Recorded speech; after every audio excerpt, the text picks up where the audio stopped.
Bonus. Trax.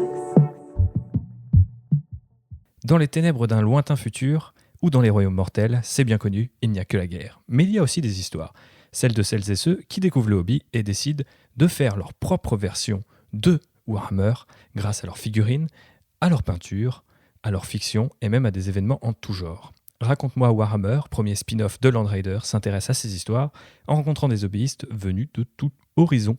Comment ont-ils découvert les mondes de Warhammer et à quoi ressemble leur hobby aujourd'hui ?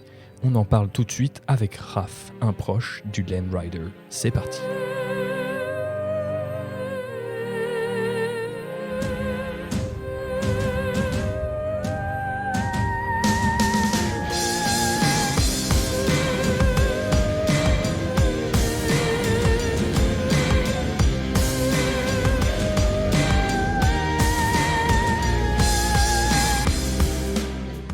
Bonjour Raph. Bonjour.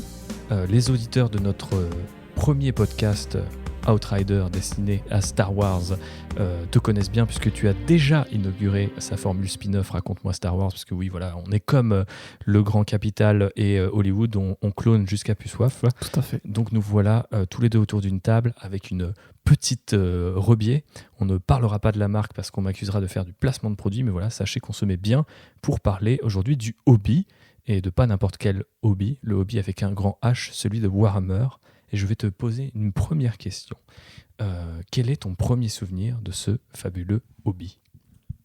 Eh bien, c'était tout simplement quand j'étais au collège. Je devais être quelque chose comme en 6e, je crois. Ouais, c'était en 6e. C'était en 6e et c'était... j'ai poussé la porte d'un Game Workshop en pensant y trouver autre chose que ce que y ai trouvé, puisque je pensais y acheter des cartes Pokémon ou Magic, je ne sais plus. Et que en fait, en entrant dans le magasin, il y avait que des figurines, il n'y avait pas de cartes. Et du coup, j'ai demandé au vendeur où il rangeait les cartes. Il m'a dit, mais en fait, ici, il n'y a pas de cartes, il n'y a que des figurines. Et du coup, je me suis dit, je ne comprends pas. Et j'ai été fasciné par les figurines que je voyais, même si je ne savais absolument pas de quoi il s'agissait. Et après, ça a mis quelques mois avant de faire son petit bonhomme de chemin dans le cerveau pour essayer d'en apprendre un peu plus sur ces petites figurines. T'es resté longtemps dans cette première boutique ? Ouais, C'était celle de Strasbourg ? C'était celle de Strasbourg. C'était celle derrière la cathédrale. Petit salut aux gens qui sont là-bas ou qui la fréquentent. C'était celle-là même, mais j'y suis resté. En fait, j'y suis resté, je pense, une bonne heure. Parce que j'étais avec mon papa. En plus, on était pressés. Donc, j'ai pas eu le temps d'y rester plus. Je voulais y rester plus, mais j'ai pas eu le temps. Et puis, en fait, j'ai quand même eu le temps de me pencher sur les rayonnages et surtout sur la vitrine. Puisque c'est dans les boutiques Warhammer, c'est dans la vitrine que vous trouverez les figurines déjà montées et peintes. Donc c'est ce qui est le plus intéressant quand vous êtes juste spectateur. Et du coup, j'ai passé, je pense, une bonne vingtaine de minutes juste devant la vitrine à regarder les petits bonhommes et tout. Tu te souviens ce qu'il y avait dans la vitrine ? Oh non. Je pense qu'il devait y avoir la boîte de base montée et peinte de l'époque, donc celle de la V3, Eldar Noir contre Space Marine. Et je pense qu'il devait y avoir des orques et gobelins de feu Warhammer Battle. Parce que je sais que j'avais vu des orques en figurine et que j'avais trouvé ça super cool et que j'avais voulu commencer par là. Et du coup, je pense que c'est ce que j'avais vu dans la vitrine, parce que je sais que c'était pas des orques 40 000 parce qu'ils étaient sur des socles carrés. D'accord. Donc tu as voulu commencer par là, mais est-ce que tu as commencé par autre chose ? Tout à fait. J'ai commencé avec la boîte de base puisque fut un temps, la mission des vendeurs Game Workshop était de refourguer à tout nouveau client la boîte de base et un maximum de trucs avec, comme des peintures, des pinceaux, machin. Du coup, moi, quand j'ai commandé mes premières figues, j'ai commandé des orques, mais mon père, ne connaissant pas exactement de quoi il s'agissait, du coup, tu as commandé des orques et gobelins ? Ou des orques? Non, j'ai juste des orques au global, mais même pas écrit orcs, K-A-S, comme c'est K-S, comme c'est le cas dans 40 000, c'est juste, j'ai dit des orques. Et du coup, mon père y allait, et il s'est fait refourguer la boîte de base. Mais de Warhammer 40 000. Et il s'est fait en plus refourguer des peintures, des pinceaux, etc. Mais pas de sous-couche. D'accord.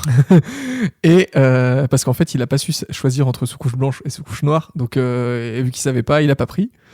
Et par contre, le vendeur a quand même réussi à lui refiler un White Dwarf dans lequel il y avait un rapport de bataille avec des orques de 40 000 du coup, en lui disant il y a des orques là-dedans, quoi. D'accord. Donc moi j'ai reçu à mon anniversaire la boîte de base, sans sous-couche, avec des peintures. Alors les peintures c'était en plus des couleurs très basiques, hein. Il y avait du bleu, du rouge, du vert, donc rien qui m'était utile dans un premier temps. Et en plus les figurines de la boîte de base, donc c'était des Space Marines et des Eldar noirs. Et les Space Marines sur la couverture de la boîte étaient peints en Black Templar, donc en noir et blanc. Donc je n'avais aucune des couleurs pour les peindre comme sur la boîte. Parfait, merci papa. Donc voilà, c'était un peu un échec là. Tu te souviens de ta réaction? Ah bah j'étais content parce que j'avais des figurines à monter. Mais par contre, j'ai dit moi je voulais des orques. Et bah du coup, ça a attendu un peu avant que je mette la main sur mes premiers orques pour le coup. Et depuis alors, à quoi ressemble ton hobby? Quelle trajectoire tu as eu?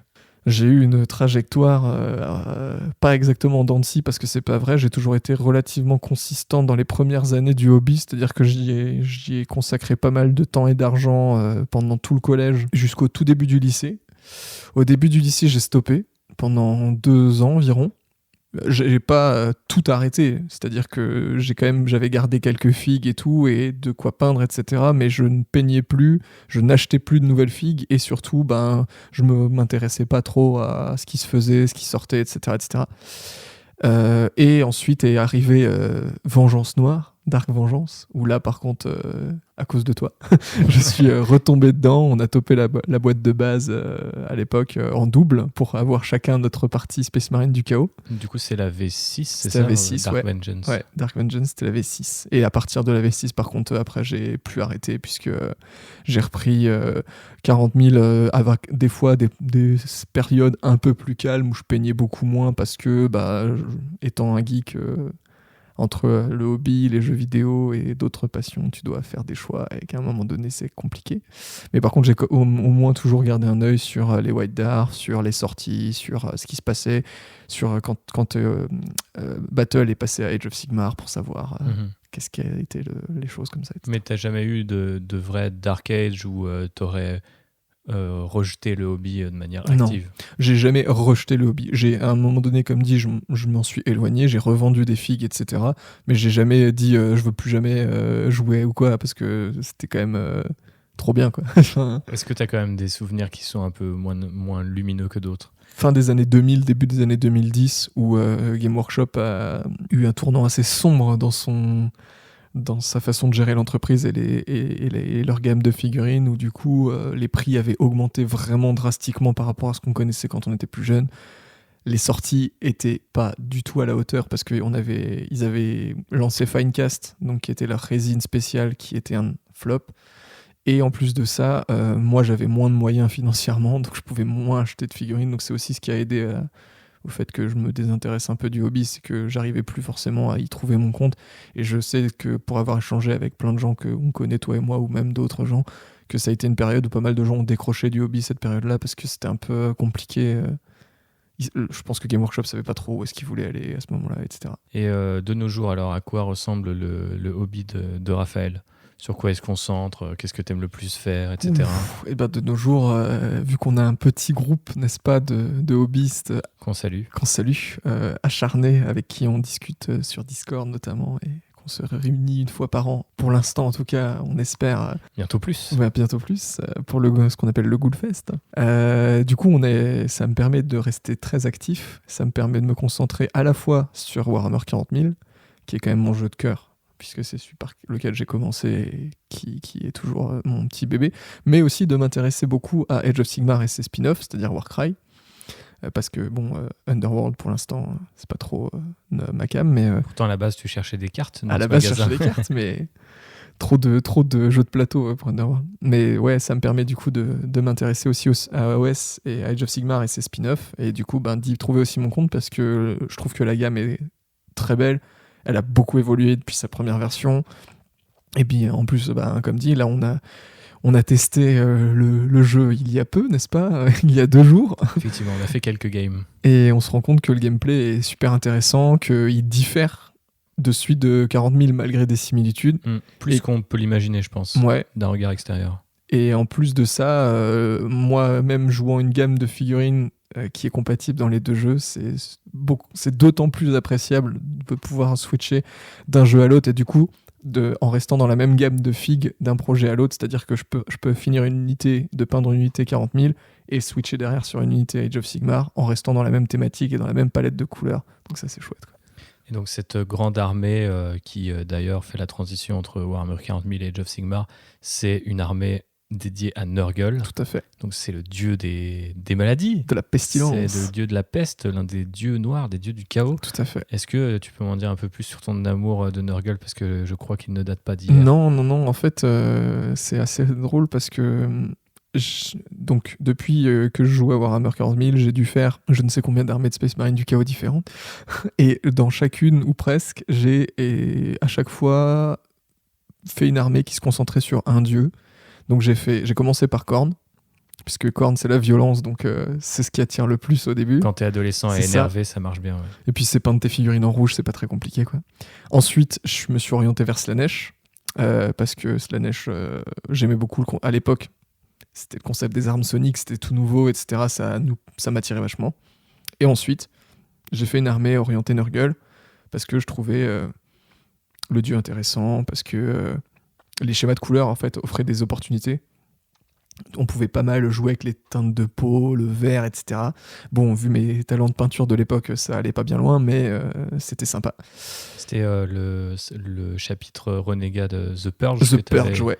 Que tu avais fait. Du coup, c'est un mélange de noir et de vert, c'est ça ? Ouais, c'est ça. En fait, elles avaient la gueule, ces figues. Elles sont encore dans ta vitrine. Elles sont dans ma vitrine, je peux les voir, mais en fait, c'est pareil, The Purge, ça a été retcon. C'est-à-dire que c'était pas un féodé à Nurgle à la base. À la base, c'était du chaos universel qui avait des tendances un peu... Voilà. Petite tendance. Et puis bon, leur symbole était quand même 3 mouches. Oui. Voilà. Ça laissait peu de doute. C'est ça, mais maintenant c'est officiellement un chapitre, pas successeur du coup, mais en tout cas dépendant des Vectorum de la Death Guard, donc les Space Marines du chaos inféodés à Nurgle. Et du coup, en fait, j'ai fait 3 armées de Nurgle différentes. C'est-à-dire que la première, c'était juste des Space Marines du chaos peints en vert cacadois métal, qui sont aussi encore dans la vitrine, et qui étaient juste une petite escouade d'une armée.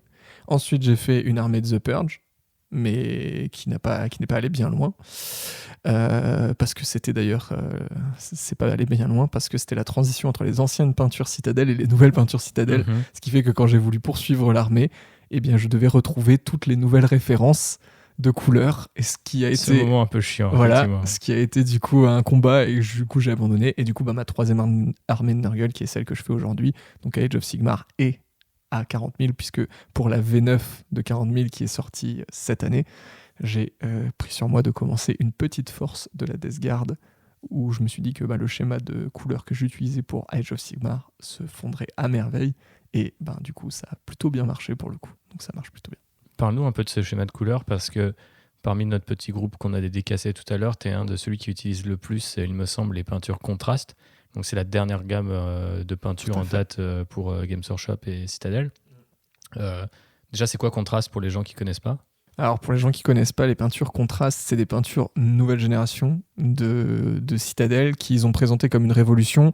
Au début, on était plutôt sceptiques quand on avait vu ça, et au final, après les avoir maintenant depuis un certain temps adoptées et pratiquées, c'est effectivement une révolution dans le sens où c'est une peinture qui a une texture beaucoup plus liquide que les peintures habituelles, mais du coup qui fonctionne à moitié comme un lavis, dans le sens où elle va couler dans les creux et glisser sur les reliefs de la figurine, mais elle va, sur une sous-couche blanche ou crème, elle va quand même laisser une couche de base uniforme.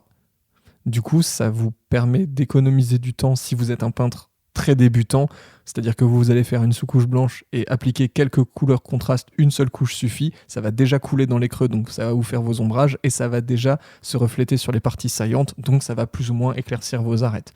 Donc en gros, si vous êtes un peintre débutant, vous prenez quelques peintures contrastes et peut-être 1 ou 2 peintures métalliques pour compléter les armes, et vous avez largement de quoi faire. Mais là où c'est intéressant dans le cadre de peintres un peu plus expérimentés, c'est que du coup, les contrastes, quand vous les alliez à des techniques habituelles Game Workshop, c'est-à-dire l'éclairage au brossage à sec ou le edge highlight, c'est-à-dire utiliser l'arête des pinceaux pour éclaircir les arêtes, mais aussi au lavis de la gamme Citadel, en fait, vous arrivez à créer des nouvelles couleurs, des textures beaucoup plus facilement, je trouve, qu'en se restreignant à la gamme de peinture classique. Par exemple, pour la peau, c'est super, quoi. Pour la peau, c'est super. Mais comme tu disais, c'est un certain nombre de textures, c'est très cool, comme le cuir. Effectivement aussi, Le quand on tissu. joue Deathguard, les bubons, les tentacules et tout un tas de trucs joyeux et dégueux. Et toi, tu as mélangé tout ça du coup pour ton schéma de Deathguard dans des teintes plutôt jaunes que vert d'ailleurs. Jaune moutarde, ouais. Mhm. Parce qu'en fait, le schéma vert qu'on trouve partout dans le codex, etc., et qui est conseillé aux débutants, je le trouve sympa, mais au final... Je crois que c'est le schéma que j'ai jamais vu en C'est vrai, ça. à part dans les Games Workshop. Ouais, aussi... Tu vois plus de blanc en fait. Moi, j'ai déjà vu des gens qui se contentaient juste de sous-coucher en vert, de mettre des métaux et juste un lavis de Agrax Earthshade, donc qui est le lavis marron foncé, et puis hop, c'était terminé. Mais c'est vrai que pour les joueurs Deathguard un peu plus, enfin les peintres Deathguard un petit peu plus expérimentés, il y en a, je crois que personne ne fait ce schéma basique, quoi. C'est soit effectivement, comme tu le disais, le schéma pré-rési, c'est-à-dire tout blanc, crème avec les épaulettes vertes, soit des schémas personnalisés. Et moi, en fait, ce qui m'intéressait, c'était que le jaune, c'est une couleur que je travaillais jamais avant cette armée, avant mon armée Nurgle. Et en fait, j'aime vraiment beaucoup les jaunes contrastes, donc il y en a 2. Et j'aime beaucoup ces jaunes-là. Et du coup, je me suis dit, pourquoi pas une armure jaune? Surtout que les armées de Space Marine avec des armures jaunes, il y en a quelques-unes, dont les Imperial Fist en loyaliste, mais il n'y en a pas non plus tant que ça. Il y a les Sides of the Emperor aussi, comme une certaine personne en face de moi effectivement les joue. Mais voilà. Et puis du coup le jaune, je trouvais ça sympa et c'est super agréable à travailler avec les contrastes, mais aussi avec les lavis, parce que du coup les lavis sombres fonctionnent bien, les lavis clairs fonctionnent bien aussi, et c'est très intéressant à éclaircir, donc voilà, c'est une couleur cool, le jaune. Quand on t'écoute maintenant et on voit un hobbyiste comblé qui a une armée Nurgle qui est pensée pour la peinture, pour jouer à un maximum de jeux, mais tu n'as pas toujours été comme ça. Et nous sommes amis depuis longtemps et je sais que tu passais souvent d'une armée à l'autre et tu es un hobby butterfly, pardon, je vais y arriver, un papillon, tu papillonnes comme ça d'une armée à l'autre. Parle-nous un peu de ces années-là, ou juste même du fait de pourquoi en fait tant de gens dans notre hobby n'arrivent pas à se tenir à une ou deux armées. En fait, c'est extrêmement complexe dans un univers comme celui de Warhammer 40 000 ou Age of Sigmar de se cantonner à une armée, je trouve. Enfin, c'est mon point de vue et je pense que c'est aussi un peu le tien. Tout à fait, ouais. Mais parce qu'il y a tellement de variétés et d'options possibles que du coup, tu te dis, à chaque nouvelle sortie, à chaque nouvelle inspiration, tu te dis, ça je pourrais faire, ça j'ai une idée, genre... Des fois, tu peux juste avoir une figurine en tête en disant j'ai le schéma parfait. Et du coup, tu te dis ça, tu te dis mais du coup, pourquoi je m'arrêter à une figue? Et pourquoi pas en prendre une escouade de 5? Et une fois que tu as une escouade de 5, pourquoi pas y ajouter un char? Et pourquoi, etc., etc. Et au final, moi j'ai toujours fonctionné comme ça. Et un peu moins maintenant, c'est vrai, parce que du coup, j'ai aussi moins de temps à passer dans le hobby, donc je préfère utiliser mon temps de manière efficace et de me concentrer sur un projet ou 2, aller maximum à la fois. Moi, je recommande d'ailleurs à tout le monde d'avoir au moins deux projets ouais. quitte à ce que ça soit sur des jeux ou des univers différents, et si possible avec aussi des couleurs ou des textures très différentes sur les figues. Je m'en suis rendu compte à l'arrivée de la V8 parce que du coup, j'avais commencé par le starter Dark Imperium. Et du coup, comme tu l'as dit, j'ai fait les Space Marine en Scythe of the Emperor, donc noir et jaune, avec beaucoup d'éclaircissements et de battle damage. Et à l'inverse, pour la Deathguard, j'ai fait peu d'éclaircissements et je l'ai fait en blanche. Et c'était bien sûr avec des tentacules violettes et des trucs un peu du feu bleu fluo et ce genre de choses. Donc, j'étais vraiment sur 2 salles, 2 ambiances. Et je me suis rendu compte que malgré la 50aine de figues qu'il y avait dans la boîte, j'avais jamais peint autant de figues aussi vite. D'une part parce que forcément la nouvelle édition à cette époque-là a pas mal ramené les gens dans le hobby, mais aussi parce que en fait, en passant d'une escouade à l'autre et en ne faisant pas tout le temps la même chose, ça m'aidait vraiment beaucoup. Et je trouve que c'est un conseil qu'on donne peut-être limite pas assez aux débutants, où on leur dit de peindre, genre peigner un maximum de figurines, alors que pas forcément en fait. Et donc typiquement en plus, alors après c'est vrai que quand tu débutes, t'as pas forcément non plus des moyens et un nombre de peintures extensible, quoi. Mais ce qui peut être sympa, c'est par exemple se prendre un jeu principal du type Age of Sigmar ou 40 000 et à côté un jeu d'escarmouche comme Warcry pour se faire plaisir. Ou un petit jeu un peu plus apéro, quoi. Voilà. Et du coup avec des figues si possible très différentes. Mais après c'est vrai que aujourd'hui on a des gammes qui sont tellement larges, comme tu le laissais entendre par exemple, juste si tu fais, je sais pas si ta passion c'est les figues de Nurgle ou si pour citer Jean-Baptiste, qui n'est pas là aujourd'hui, mais qu'on salue, sa passion, c'est les orques. Enfin, il a une vraie passion pour les orques, donc il a les orques sur les 2 gammes de jeux. Et du coup, il pape pas exactement la même chose, même s'il y a des similitudes forcément entre les figues. Au moins la peau. Au moins la peau. Et donc, c'est toujours très agréable, je trouve, d'avoir des collections comme ça thématiques, qui traversent un petit peu les univers, ou au contraire, des collections qui n'ont rien à voir de l'une à l'autre. Les deux sont cool, mais c'est vrai que moi, j'ai tendance à considérer, plus le temps passe, que plus je fais des trucs différents et plus j'avance sur chacun de ces trucs différents. Alors que si je me dis je fais que du Space Marine, non, j'y arrive pas. Après, si vous êtes un peu comme nous, vous avez souvent aussi des armées coup de cœur.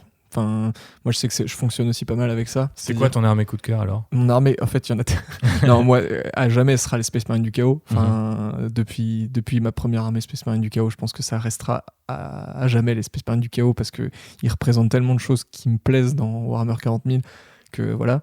En plus, la gamme en elle-même est complète et complétée, c'est-à-dire que elle est complète parce qu'il y a déjà beaucoup d'entrées qui sont très, très belles et remise au goût du jour, mais en plus de ça, elle est complétée par les bandes des légions comme les Thousand Sons FEOD Adsench, la Death Guard pour Nurgle, bientôt un jour les Berserk pour Khorne et les Emperor Children pour Nurgle, pour Slaanesh, pardon.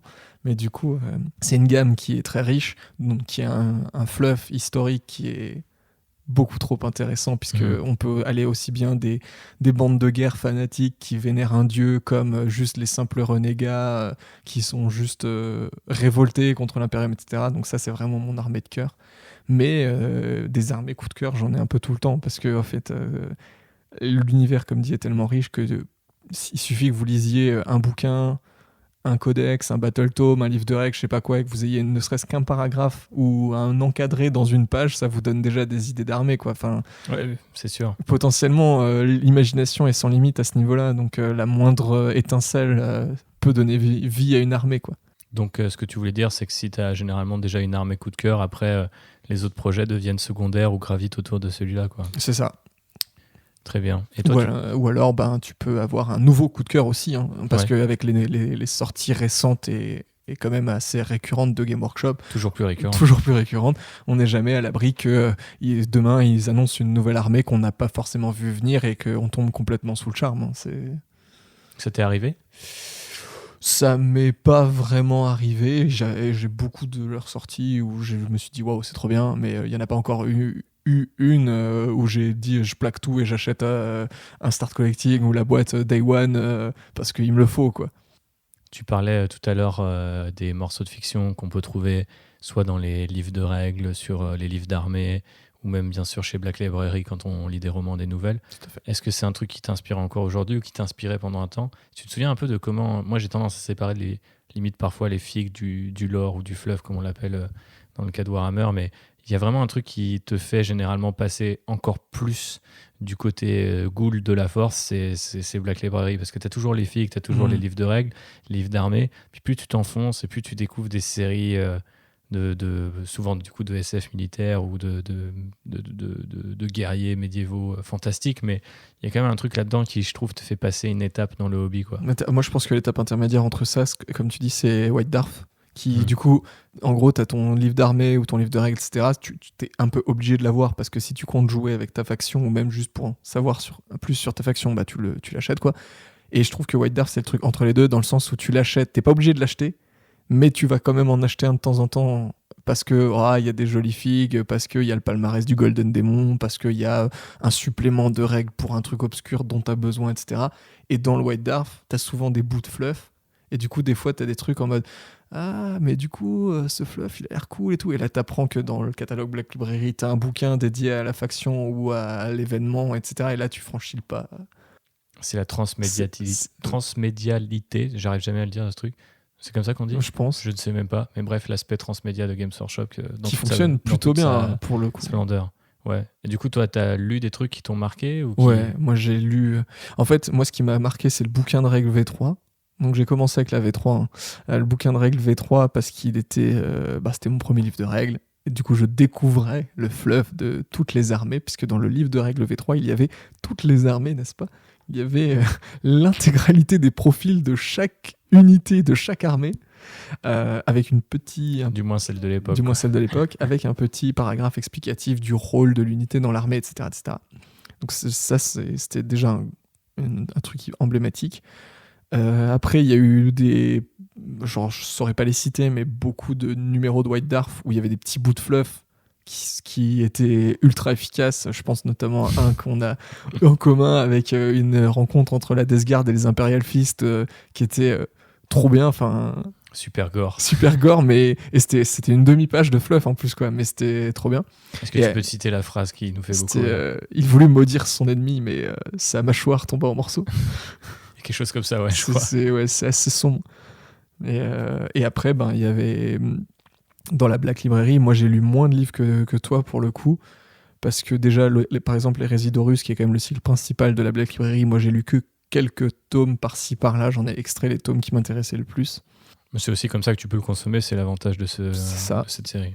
Et par contre, là récemment, j'ai dévoré la Légion Noire de Aaron Dembski Bowden, donc, où il réinterprète l'histoire de la Black Legion qui est juste incroyable. Encore des Space Marines du Chaos. Encore des Space Marines du Chaos. Aussi la saga de Fabius Bill, de Josh Reynolds, où c'est encore autour des Space Marines du Chaos. Et après, j'aimerais beaucoup découvrir aussi un peu le fluff Black Library de Age of Sigmar, mais pour l'instant je sais pas exactement vers quoi m'orienter, parce que quand je demande autour de moi les gens qui ont lu les bouquins Black Library Age of Sigmar, j'ai pas de gens qui m'ont dit oh ça c'est incroyable, il faut que tu lises, quoi. Donc pour l'instant je sais pas trop. Après, si vous voulez découvrir le fluff de Age of Sigmar, très honnêtement le livre de règles de la deuxième version est déjà ultra riche. Ouais, très très très très dense. Et le moindre battle tome, je trouve, est déjà très très riche en soi. Effectivement, c'est un univers qui est encore naissant, qui a que 5 ans. Et c'est vrai que pour l'instant, sur Black Library, déjà, j'ai l'impression qu'il n'y a pas... Enfin, je veux pas manquer de respect aux auteurs qui écrivent du Age of Sigmar, mais je pense que les têtes d'affiche, elles sont sur Warhammer 40 000 et l'Horus Heresy notamment. Et c'est vrai que beaucoup des romans qui sont annoncés généralement à Age of Sigmar sont des espèces de tie-in, comme on dit dans l'industrie du comics par exemple, pour soutenir, en fait, c'est juste une sorte de petit spin-off pour soutenir l'arrivée d'une nouvelle faction ou d'une nouvelle boîte. Alors des fois ça donne des trucs assez sympas d'un point de vue fluff, parce qu'on en apprend effectivement beaucoup plus sur notre armée ou notre personnage favori, mais en revanche c'est vrai que du coup c'est des romans sous licence qui ont un aspect, je trouve, beaucoup plus commercial en fait, et qui vont pas te laisser un souvenir impérissable. Alors peut-être qu'à l'époque avec Warhammer Fantasy qui avait plus d'ancienneté, il y avait des grandes sagas, personnages beaucoup plus iconiques à l'époque dans Warhammer Fantasy. Tu vois, t'avais Gotrek et Félix, t'avais des Valten pour Sigmar, etc. Donc t'avais ces personnages-là qui portaient le lore et que les fans étaient super impliqués avec ces personnages. Age of Sigmar a des figures emblématiques, mais qui sont peut-être moins, on va dire... Et puis par exemple un personnage comme Nagash, il a fait plus dans ce qu'il est aujourd'hui dans Age of Sigmar, il a fait plus quand il était encore dans le vieux monde que depuis qu'il est dans Age of Sigmar, même s'il a fait pas mal de choses, mais voilà. Ouais, puis Age of Sigmar se construit quand même, j'ai l'impression, beaucoup par rapport aux événements relatés dans les livres de règles et les livres d'armée. Là où Warhammer 40 000, même si ça s'est pas mal accéléré depuis la 8e édition, reste quand même encore un peu plus stagnant, quoi. Par exemple, on a vu récemment l'arrivée d'une nouvelle faction Age of Sigmar avec les Luminettes. Très clairement, il n'y a pas de roman aujourd'hui sur les Luminettes. Par contre, on connaît à peu près la trajectoire de leur civilisation grâce aux nouveaux bouquins, quoi. Et puis même au Battle Tome Luminette au final. Oui, c'est ça effectivement, c'est ça que je voulais dire. Et très bien. Donc du coup, oui, c'est vrai que tu dévores avec appétence l'univers de Age of Sigmar. Qu'est-ce qui t'a plu, toi qui, si je dis pas de bêtises, a jamais joué à Fantasy, non, j'ai jamais joué à Fantasy. J'aimais bien l'univers, et puis certaines figurines que je trouvais ultra classe et que j'ai jamais acheté parce que... Tu penses à quoi ? Alors, j'aimais beaucoup la gamme des contes vampires. Et puis, en fait, il y avait eu... Alors, je sais plus pour quelle édition de Warhammer Fantasy, parce qu'il y en a eu tellement. Mais il y avait une édition, ils avaient sorti pas mal d'entrées contes vampires avec des personnages un peu iconiques. Je pense Von Karstein, les trucs comme ça. Je trouvais les figues trop cool, quoi. Mais jamais ça m'aurait jamais motivé à franchir le pas. Juste, je trouvais les figues trop belles. Et après, il y avait des entrées en chaos que je trouvais trop belles aussi. Le Archaon de l'époque sur son cheval était magnifique. Sigvald, le magnifique, qui était un champion de Slaanesh aussi, que je trouvais incroyable. Et la gamme Nurgle qui est sortie pour End Times, qui du coup est jouable maintenant entièrement à Age of Sigmar, qui sont parmi mes figurines préférées.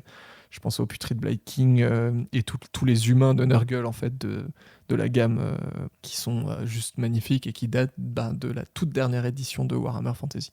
Et du coup, qu'est-ce qui t'a fait passer le pas sur Age of Sigmar ? En fait, ce qui m'a fait passer le pas sur Age of Sigmar, c'est d'une part que la V2 est arrivée et que la V2 en fait, elle a été très fédératrice. Parce que la V1 d'Age of Sigmar a été très honnêtement un échec. On va pas revenir sur l'histoire en détail, mais ça a été un échec puisque la V1 a été lancée sans corpus de règles claires, sans coup en point pour les joueurs qui voulaient faire du compétitif, et avec un principe de base qui était faites ce que vous voulez, mettez ce que vous voulez sur la table, l'important c'est de faire trop de liberté, la liberté trop de liberté dans le liberté. wargame en tout cas. Mais du coup ça donnait lieu à des aberrations où des types balançaient 3 dragons contre un mec qui jouait juste 5 guerriers Skaven, enfin bref, c'était n'importe quoi. Du coup Age of Sigmar commençait tout doucement à dériver, et puis la V2 est arrivée, qui a été pensée, en fait la V2 s'est beaucoup inspirée de ce qu'a fait la V8 de Warhammer 40 000, et du coup la V8 donc, a simplifié beaucoup de choses dans Warhammer 40 000, ce qui l'a rendu très accessible aux débutants. La V2 d'Age of Sigmar a pris exactement le même pli, c'est-à-dire une approche beaucoup plus centrée sur les débutants, un corpus de règles qui faisait 10 pages imprimables en PDF, disponibles gratuitement pour tout le monde, des War Scrolls, donc les fiches d'unité qui sont téléchargeables sur le site de Game Workshop par unité en PDF, encore une fois gratos. Donc c'est-à-dire que limite, vous n'avez même pas besoin du livre d'armée. Vous téléchargez le PDF de règles, le PDF des figurines que vous avez dans votre collection, et vous pouvez déjà jouer, quoi. Et du coup, je trouvais cette accessibilité super intéressante. Le fait que la nouvelle gamme qui soit sortie pour la V2 d'Age of Sigmar a été magnifique. Donc c'était, pour rappel, des Stormcast Eternals dans le camp du bien contre des Night Haunt, donc les fantômes de la mort. Les deux gammes sont magnifiques, et la boîte de base était un exemple en termes de contenu aussi, puisque je trouvais ça vraiment riche, quoi. Et l'avantage encore par rapport à Warhammer 40 000, c'est que autour de la V2 on avait une campagne narrative, enfin un arc narratif qui accompagnait la sortie de la version 2.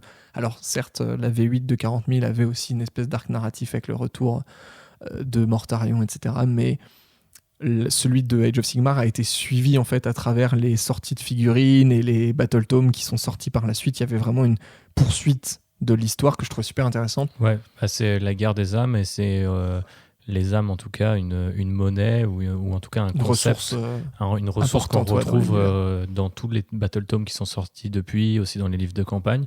Là tout récemment on a regardé un live où on sait qu'on va avoir Broken Realms, qui est du coup une espèce de grande saga d'extension qui va aussi toucher toutes les armées. Mais c'est vrai qu'avant ça, Age of Sigmar avait dédié sa deuxième édition à Soul Wars. Là où Warhammer 40 000 maintenant copie Age of Sigmar, c'est que cette 9e édition est sous-titrée Indomitus, et qu'on nous parle souvent de l'ère Indomitus désormais. Donc c'est toujours une tendance chez Games Workshop, c'est les deux jeux principaux qui se copient entre eux. Mais c'est vrai que du coup... Mais pour le meilleur, souvent, heureusement. Oui, pour le meilleur. Ils vont prendre ce qui marche bien dans un jeu et l'adapter à la sauce de l'autre jeu, donc heureusement, quoi. Mais c'est vrai que oui. Et du coup, c'est ça c'est cette accessibilité et ces nouvelles filles qui t'ont fait passer du côté d'Age of Sigmar. Tout à fait. Après, ce qui m'a aussi fait passer du côté d'Age of Sigmar, c'est le lore que j'ai trouvé très intéressant, parce que du coup, le concept d'un jeu qui est très mythologique par rapport à 40 000 est beaucoup moins grimdark, donc beaucoup moins sombre que 40 000. C'est un jeu très lumineux, Age of Sigmar à la base.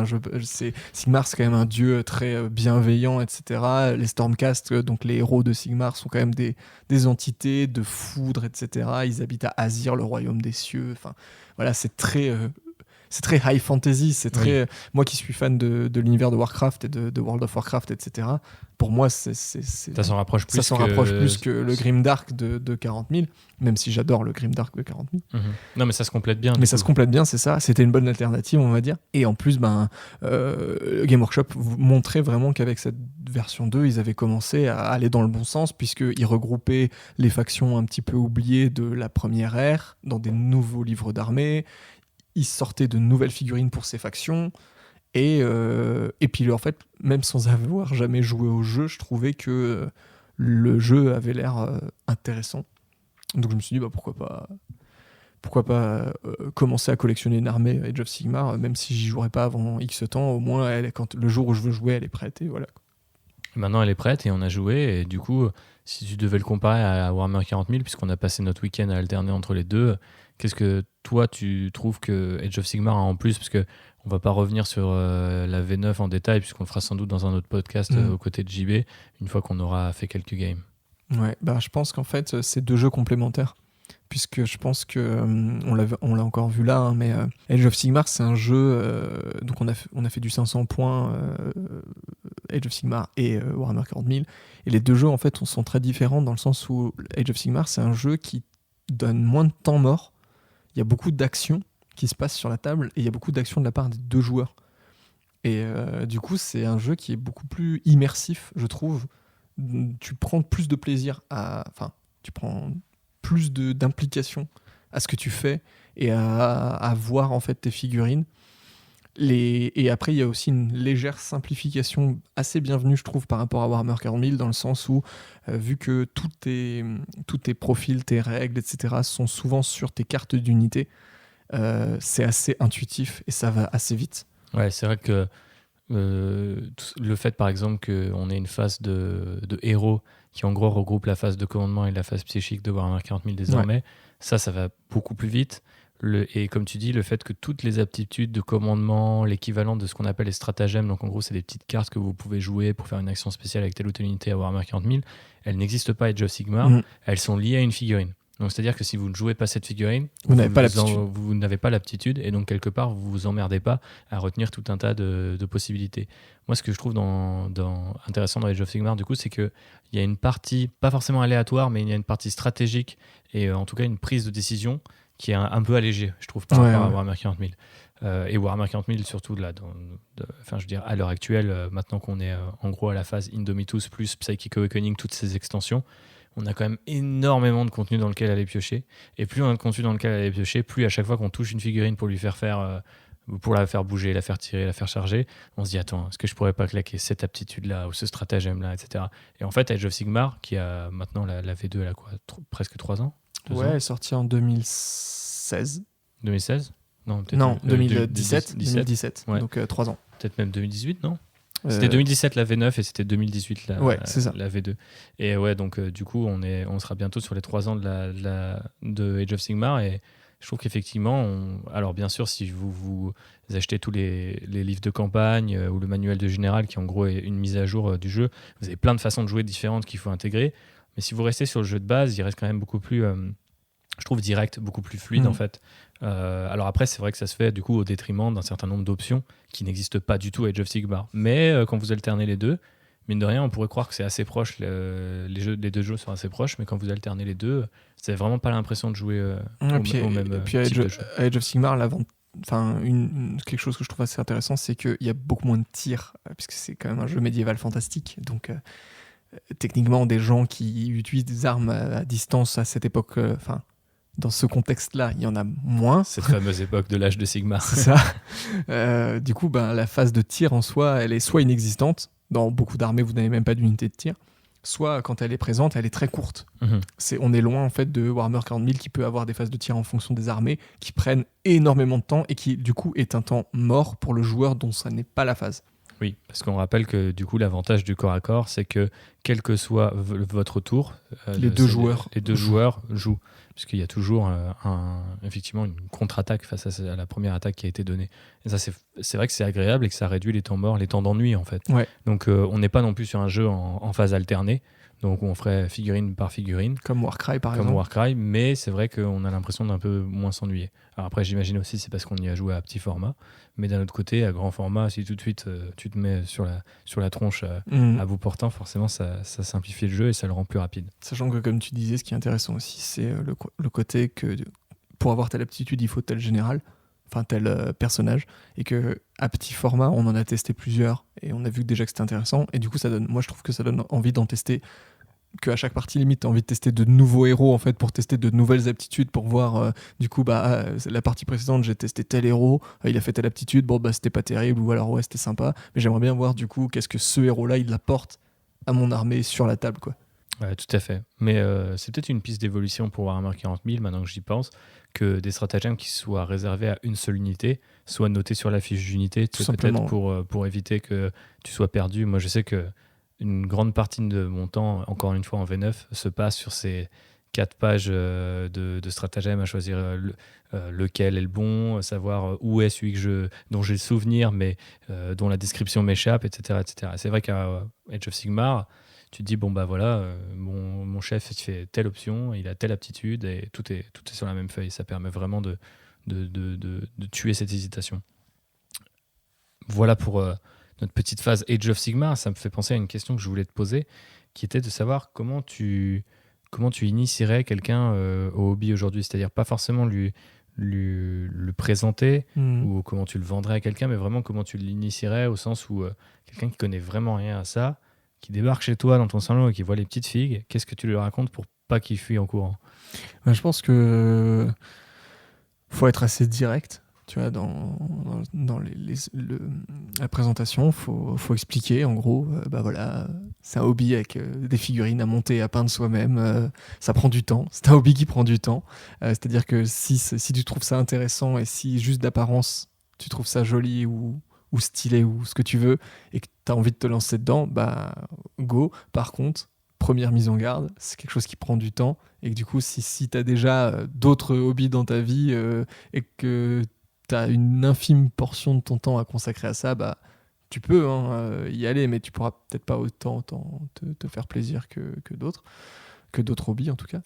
Et par contre, par exemple, je pense aux jeux vidéo, où là pour le coup, c'est un plaisir immédiat.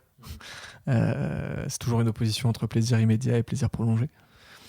Par contre, bah, du coup, si la personne est intéressée, ben, je lui présenterai tous les avantages en fait, du hobby en 2020 à l'heure actuelle, qui sont quand même vachement plus nombreux que ceux qu'on avait quand on a commencé le hobby, toi et moi, puisque maintenant on a des systèmes de peinture extrêmement accessibles. On a des boîtes de démarrage, soit juste la boîte de démarrage du jeu, ou même des start collecting, donc des boîtes pour commencer à collectionner une armée, qui sont extrêmement avantageuses. Donc en fait, je pense que les arguments commerciaux, entre guillemets, pour convaincre quelqu'un de commencer, ils sont déjà là. Il y a déjà tout ce qu'il faut. Donc quelque part, on n'a plus besoin de le faire. On n'a presque plus besoin de le faire, juste en essayant après de casser un peu le côté ghoul. C'est-à-dire le côté, oh là là, c'est un mec, il est tout seul dans sa chambre, il peint ses petites figurines et il sort jamais de chez lui. Et non, en fait, il y a plein de trentenaires coolos parisiens qui ont un look ultra classe et qui vont dans les mêmes soirées que vous, qui jouent à ce jeu. Et si des gens comme certains youtubeurs arrivent à faire des chaînes dans lesquelles ils parlent de jeux de rôle ou de jeux de cartes, ben, on n'est pas du tout à l'abri que ces mêmes personnes un peu un jour rendre le hobby Warhammer cool et hype.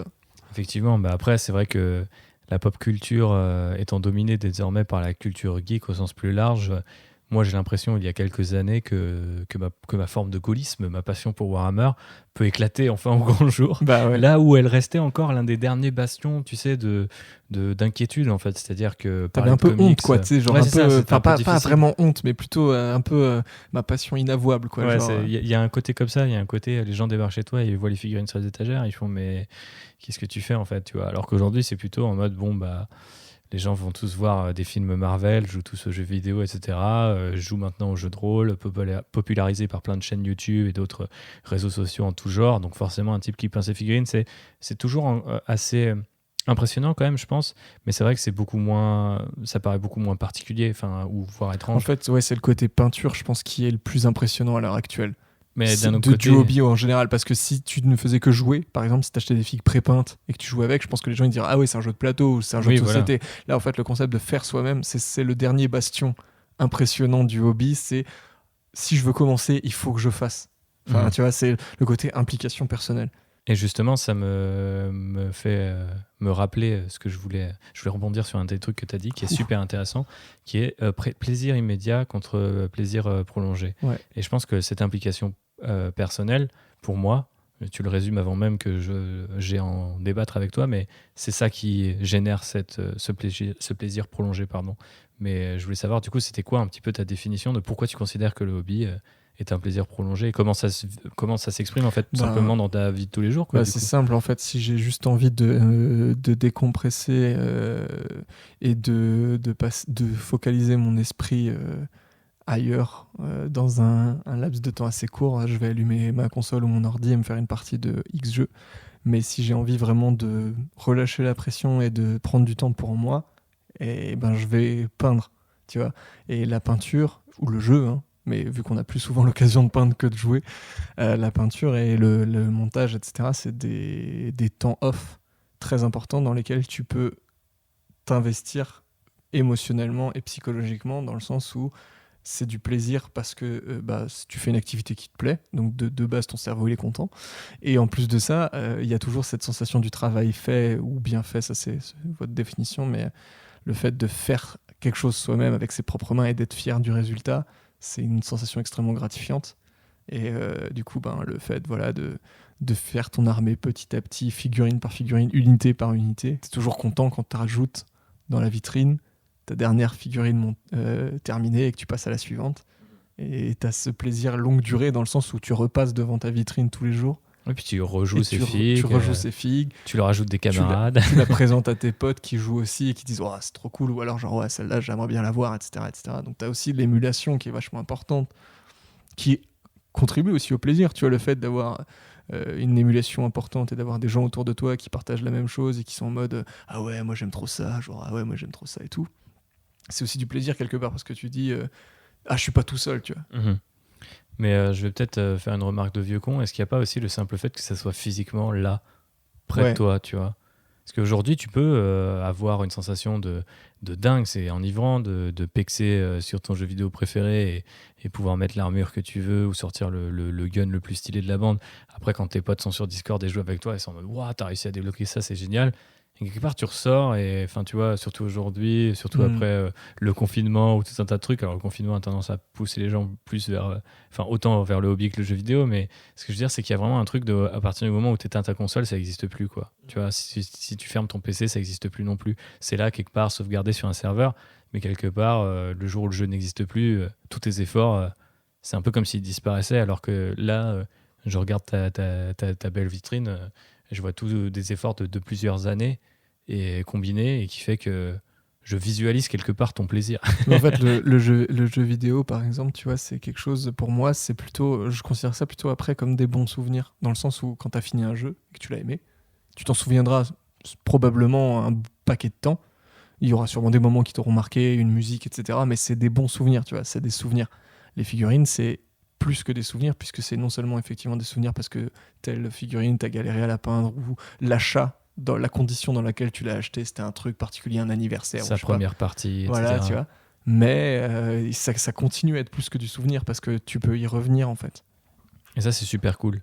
Je voulais revenir sur un autre truc que tu as dit, c'était surtout en 2020.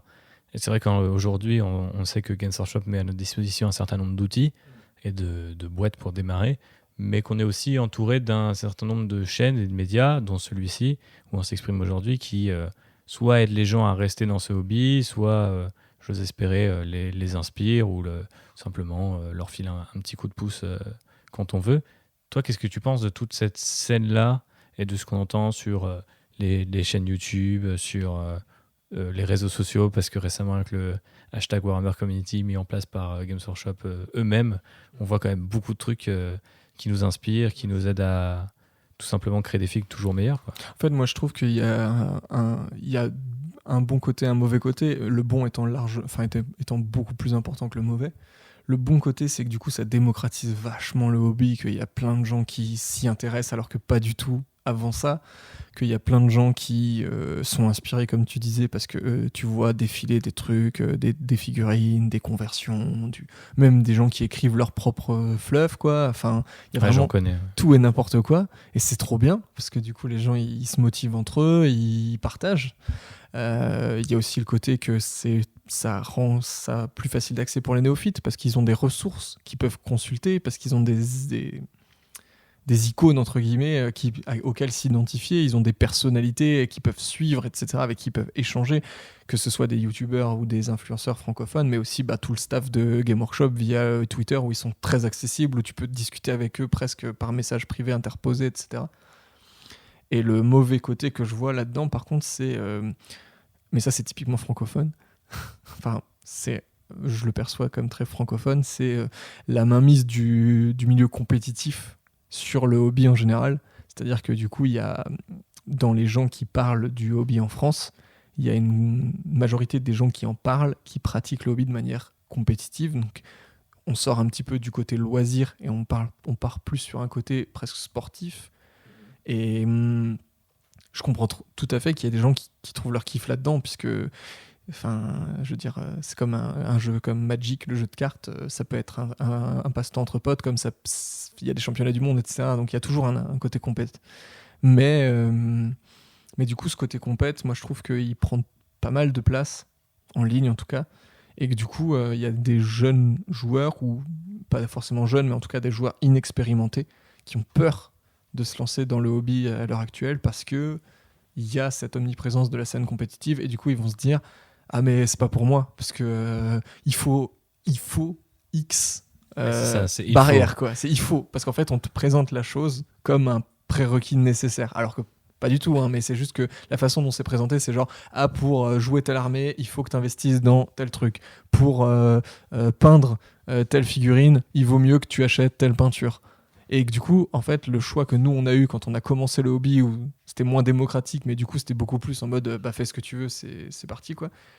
Il faut prendre ça avec des pincettes, quoi. Surtout pour les nouveaux joueurs qui trouvent ça cool de l'extérieur et qui peuvent avoir du mal à rentrer dedans, parce que quand ils mettent un pied dedans, c'est via une chaîne YouTube ou un forum ou des réseaux sociaux, et où ils se font prendre un retour de bâton en mode non, il faut d'abord que tu aies lu X bouquins, il faut d'abord que tu aies acheté X figues, ou alors il faut que tu aies déjà joué à un tel format de points avant que tu puisses commencer à parler du truc, tu vois. Nous qui sommes amateurs du jeu au petit format, la scène compétitive te dirait que c'est de la connerie, parce que de toute façon tu ne peux vraiment estimer le potentiel d'une unité que à 2000 points, parce que voilà, c'est le format que tout le monde joue, etc., tu vois. Et c'est un petit peu dommage qu'on ait effectivement de cette approche-là dans tant de chaînes, forums, médias, etc., dédiés au hobby, parce que comme toi, je pense qu'on peut tout à fait y trouver son compte. Comme toi, je suis d'accord que ça peut aider plein de gens, parce que c'est vrai que parfois, il arrive que Games Workshop fasse des erreurs et qu'il y ait des unités qui, sans même aller dans une logique compétitive, paraissent vraiment dommages ou tristes à jouer comparé à d'autres. Mais la grande majorité du temps, tout n'est qu'une question de choix. Et malheureusement, tout ce qu'on entend comme son de cloche, notamment en France, puisque forcément, les joueurs francophones étant moins nombreux, les chaînes qui leur sont dédiées ou les médias qui leur sont dédiés sont aussi moins nombreux et vont se concentrer sur ce qui intéresse le plus les gens, ou en tout cas ce qui est la face émergée de l'iceberg, c'est-à-dire voilà, vraiment le point le plus haut, c'est le compétitif, parce que c'est des gars qui sont maintenant, en plus grâce à Internet, super réactifs sur la moindre sortie, sur la moindre mise à jour de tel ou tel point de règle. Mais il faut se rappeler, et si vous nous écoutez ça et que vous débutez d'une manière ou d'une autre, parce que vous êtes jeune, ou parce que vous avez repris récemment, ou parce que vous avez commencé récemment, quel que soit votre âge, il faut se rappeler que c'est jamais qu'une façon de pratiquer le hobby, et qu'il y en a autant de façons qu'il y a de hobbyistes, tout simplement. Et ça, c'est un petit peu dommage. Alors après, je comprends que par exemple sur YouTube, il y a des logiques d'algorithmes, et encore une fois, tout simplement des résultats à obtenir, une productivité à faire qui peut-être est plus facile à atteindre quand on cible le très haut du panier des gens très compétitifs, très engagés, plutôt que des gens comme nous qui jouons un peu mou et qui nous consacrons surtout au côté, j'allais dire bisounours. Alors c'est assez marrant de dire ça parce que c'est des univers qui sont pas du tout bisounours. Mais moi, j'ai tendance à considérer que le hobby, pour moi, c'est presque indispensable désormais à ma santé mentale, si tu veux. C'est ça. Donc pour moi, parler de compétitivité à outrance, de méta à outrance, supprimer d'une manière ou d'une autre, parce que je pense pas que les gens le fassent de manière active, et c'est vrai qu'il y a toujours des gatekeepers, des mecs qui vont placer des barrières devant les autres, mais des fois il y a juste des gens qui c'est devenu leur façon de pratiquer le hobby parce que tout ce qu'ils voient, c'est des gens qui parlent la méta. Donc, ils font pas beaucoup de games ou ils sont pas très impliqués dans le hobby, mais ils vont te dire, de toute façon, moi, j'achèterai jamais ces unités parce que j'ai lu dans tel rapport de bataille ou j'ai vu tel C'était pas bien, quoi. Enfin, tu vois, et c'est Ouais. super dommage parce que tu te dis, en fait, du coup, Si vous aimez les figues, achetez-les. déjà c'est une règle d'or. Et ensuite, par ailleurs, l'autre règle d'or, c'est de se dire que, en fait, vous n'avez pas le droit, peu importe votre niveau dans le hobby, que ce soit en peinture, en jeu, en conversion, ce que vous voulez, de priver les autres gens de leur hobby, en fait. Et je trouve ça super dommage dans un milieu qui est aussi créatif comme le nôtre, parce que je considère que c'est un des hobbies les plus créatifs que tu puisses faire de nos jours, parce qu'il englobe le jeu, la collection, toute une partie narrative, et bien sûr la peinture, le modélisme, etc. Donc en vrai, c'est quasiment imbattable, tu vois, face à d'autres produits, tu vois. Donc même face aux meilleurs jeux vidéo, aux plus beaux des sports ou à tout un tas de trucs, c'est vraiment très dur de te dire que Warhammer 40 000 n'a pas ne serait-ce qu'un, ou n'importe quel autre wargame, n'a pas ne serait-ce qu'un petit argument, tu vois, en sa faveur. Et du coup, c'est dommage de voir un son de cloche dominant qui, lui, est plutôt du style pour peindre, faites ça, pour jouer, faites ça, oubliez telle unité si vous voulez créer telle armée. Alors qu'en vérité, personne n'a jamais été dans les royaumes mortels ou au 41e millénaire, donc à la rigueur, faites ce que vous voulez. Bien sûr qu'il y a des règles, bien sûr que narrativement, il y a un certain nombre de trucs qui sont établis, mais tant que vous jouez entre potes, tant que c'est votre hobby aussi, franchement, jouez-le à fond, ce sera toujours la morale de Land Raider, je l'espère, même si on parle de méta et qu'on débriefe un certain nombre de sorties. Je pense qu'il ne faut pas oublier que... à la base, on est tous des petits hobbyistes qui sommes rentrés par accident dans une boutique ou qui avons découvert ça par un grand frère, par un oncle, par un parent. Et faut revenir de temps en temps, je trouve, à cette espèce d'idée un peu magique du hobby, tu vois, en mode, en vrai, tu peux tout faire. Ouais, et puis il faut aussi se dire que si vous commencez ou vous voulez commencer et que vous voulez pas jouer, mais juste vous trouvez les figues belles, ben franchement, lancez-vous. Même si les gens autour de vous, ils vont dire ah mais il faut jouer et tout machin pour vraiment apprécier le truc. Non, en fait, t'as pas besoin de jouer. Hein. Tu peux très bien. Pendant des années, on n'a pas Nous, joué. pendant des années, on n'a pas joué. On a juste peint des figues et on les a observées dans une vitrine une fois qu'on les avait peints ou sur notre étagère dans notre chambre sans jamais rien en faire. C'est pas grave. Enfin, franchement, si ce qui vous plaît, c'est peindre, peignez. Si ce qui vous plaît, c'est jouer, même si vous peignez pas vos figues, jouez en fait. Achetez vos figues, montez-les et ne les peignez jamais, mais jouez et faites-vous plaisir. Enfin, c'est ça, quoi. Tu peux faire ce que tu veux dans le hobby, comme tu disais. Donc, faites ce que vous fait kiffer dans le hobby. Quel que soit l'aspect, que ce soit jeu, collection, peinture ou fluff. Hein. Nous, on a un ami, Baptiste, qu'on salue, qui n'a jamais acheté une figurine, n'a jamais peint une figurine, mais par contre a lu je ne sais pas combien de bouquins du fluff de Warhammer et il trouve ça super bien, mais il n'a jamais franchi le pas d'acheter des figurines. Un jour, on désespère pas. Voilà. Mais c'est son droit. Souvent, vous allez finir par acheter des figues. Mais oui, forcément. Et du coup, vu qu'on fait ce qu'on veut, on peut aussi être inspiré par des gens qui font des trucs complètement dingues. C'est clair. Et je voulais savoir s'il y a des gens dans le hobby qui t'inspirent. Et si oui, lesquels. Et par ailleurs aussi, si tu vas chercher ton inspiration ailleurs. Mais dans un premier temps, parlons des hobbies qui t'inspirent.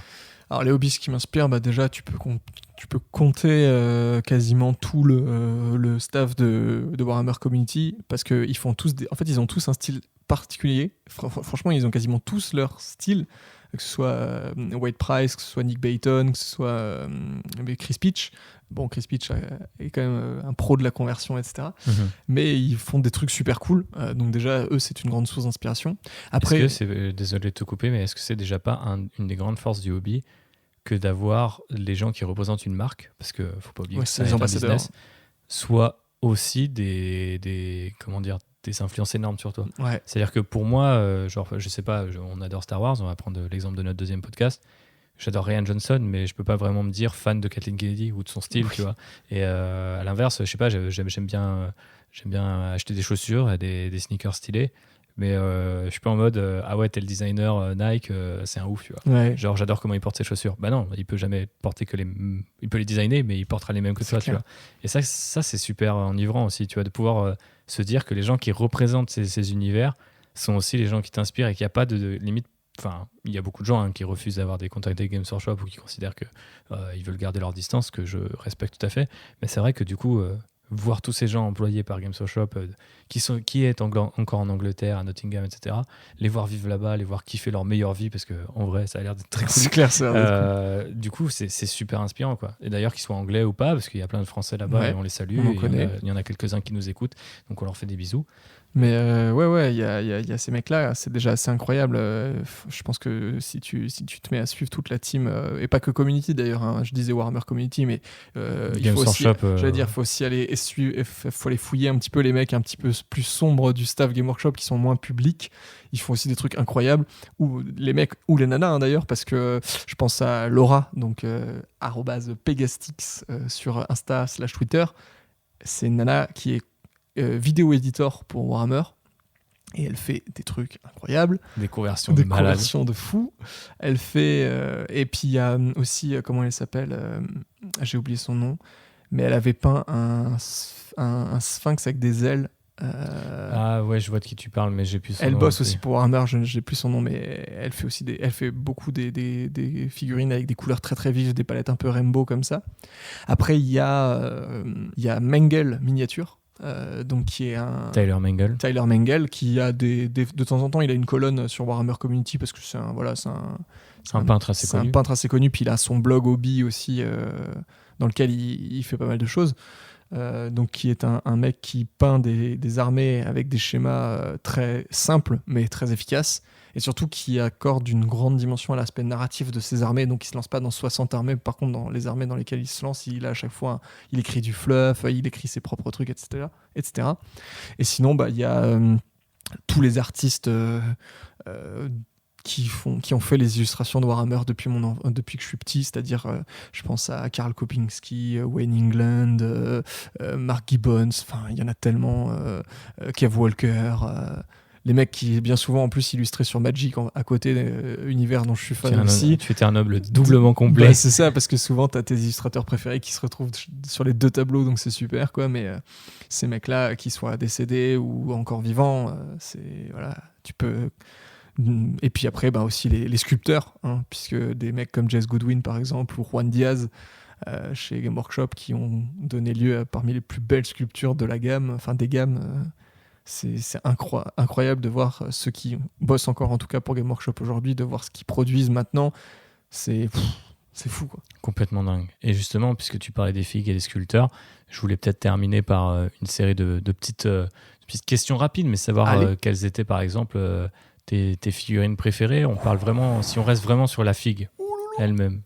On ne prend pas en compte... Pas l'unité, la figue. Ouais. On va faire figue, unité et personnage. Vas-y. Figue, c'est ultra dur parce qu'il y en a tellement. Je peux même te rajouter une colonne, le kit que tu préfères. Parce que c'est pas forcément ta figue préférée. Alors, la figue que je préfère, je pense que c'est... je pense que c'est Nagash. Nagash Sigmar, je trouve la figurine, elle est ultime.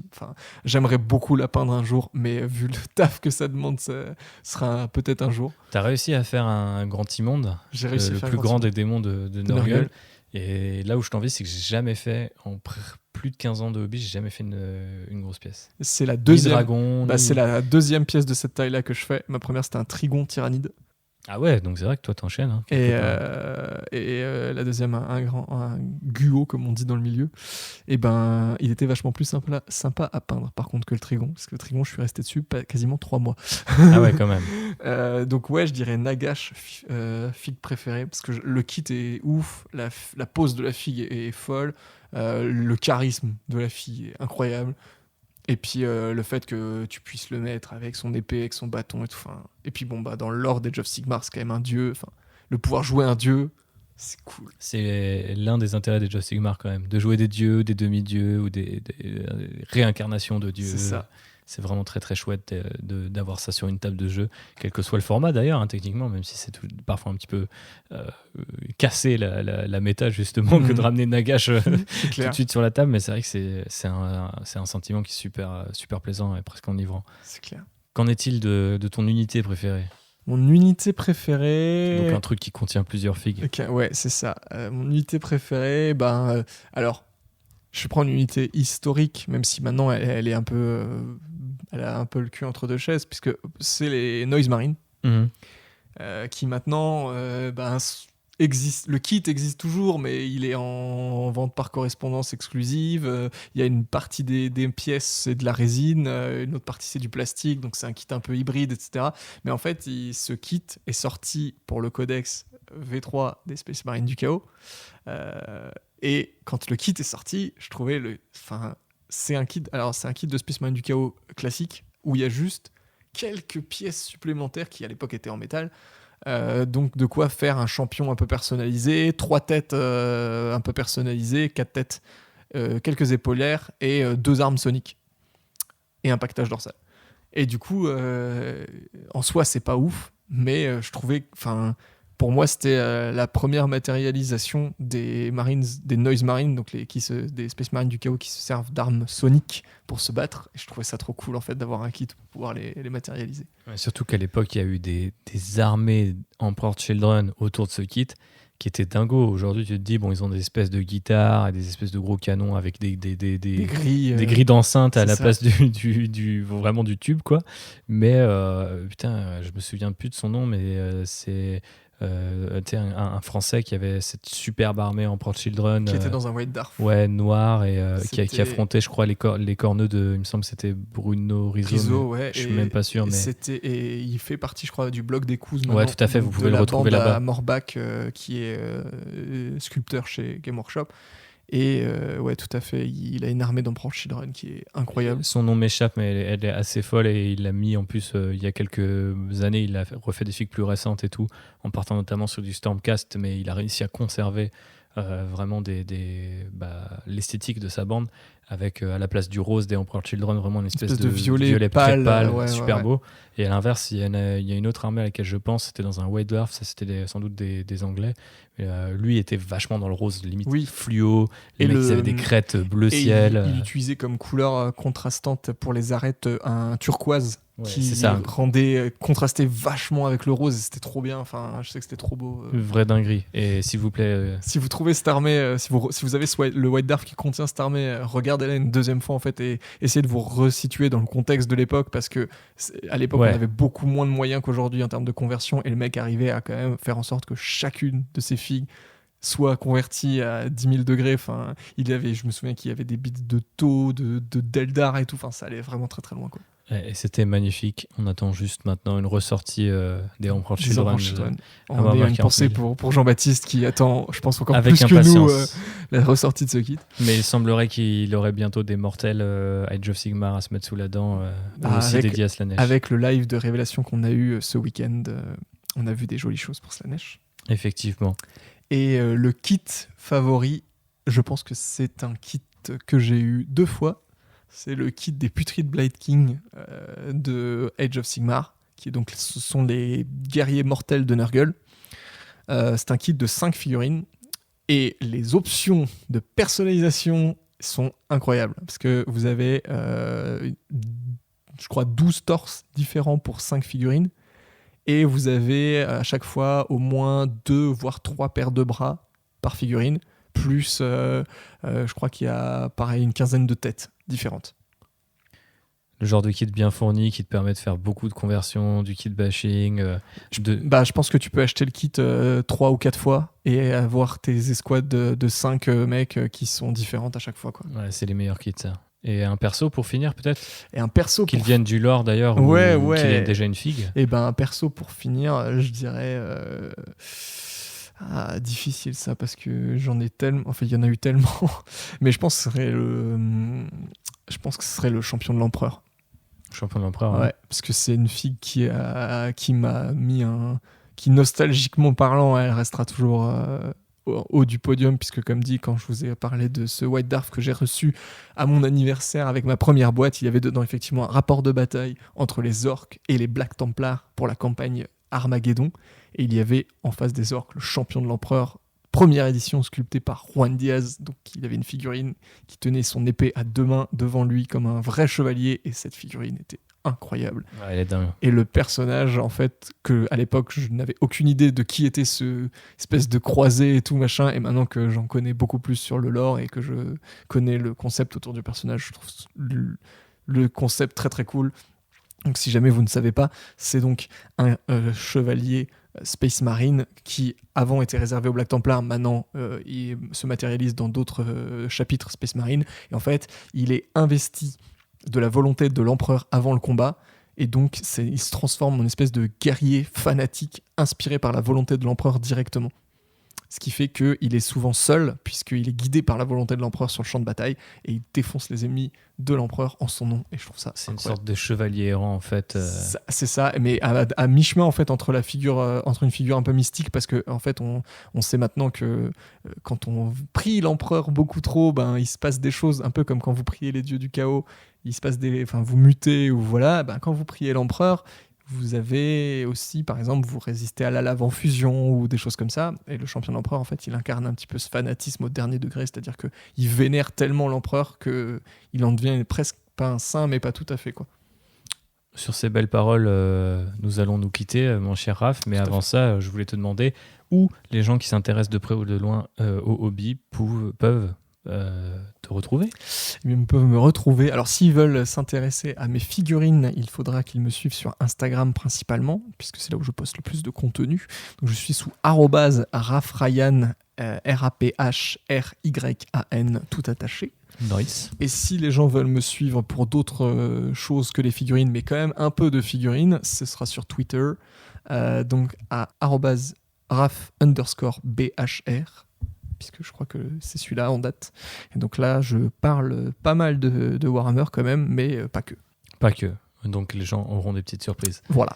Merci pour cette belle discussion. Merci à toi. J'espère qu'on se retrouve bientôt dans un épisode plus classique de Land Rider. Tout à fait. En tout cas, si ce premier spin-off vous a plu, chers auditeurs et éditrices, n'hésitez pas à lui filer 5 étoiles, une étoile à 8 branches de préférence, puisque nous étions placés sous les dieux du chaos aujourd'hui sur Apple Podcast. Vous pouvez aussi relayer ce podcast sur tous les réseaux sociaux, ça aide beaucoup.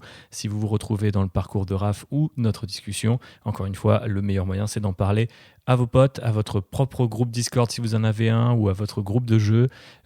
S'il vous plaît, faites ce petit effort qui est de parler de nous partout autour de vos ghouls préférés, parce que ça compte vraiment de nos jours. Des gros bisous, faites bien la guerre sur une table seulement, peignez bien, lisez bien, continuez de faire de ce hobby le vôtre, et on se retrouve très vite pour un autre épisode de Land Rider. Bisous, Ciao. bisous.